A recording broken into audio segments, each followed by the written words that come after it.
presidents, royalty and a multitude of mourners bade farewell to Pope Francis at his funeral on Saturday. Applause rang out as the coffin, inlaid with a large cross, was brought out of St. Peter's Basilica and into the sun-drenched square by 14 white-gloved pallbearers. Bells tolled as leaders from more than 150 countries took their places. Dignitaries included US President Donald Trump, who clashed with Francis a number of times over their starkly contrasting positions on immigration. Ukrainian President Volodymyr Zelensky was also in attendance. Applause rang out in the square on his arrival. La guerra! Italian Cardinal Giovanni Battista Re, who presided over the funeral mass, said the pontiff's legacy of caring for migrants, the downtrodden and the environment must not die with him. Choirs sang Latin hymns and prayers were recited in several languages, reflecting the global reach of the 1.4 billion member Roman Catholic Church.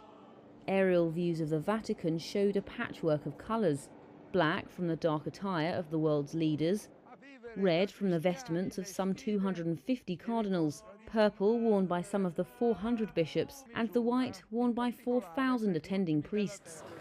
The faithful hurried to the Vatican from the early hours, many camping to try and secure spots at the front of the crowd for the ceremony. We want to say the bye-bye because he's the living saint, very humble and simple, and he liked the united all the peace of country. The Vatican estimated some 200,000 people had gathered at the start of the service. The Argentine Pope died on Monday, aged 88, following a stroke.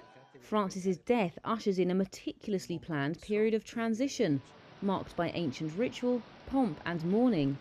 Over the past 3 days, around 250,000 people filed past his body, which was laid out in an open coffin before the altar of the vast 16th century St. Peter's Basilica. He will be the first pope to be buried outside the Vatican in more than a century, preferring Rome's Basilica of St. Mary Major rather than St. Peter's as his final resting place.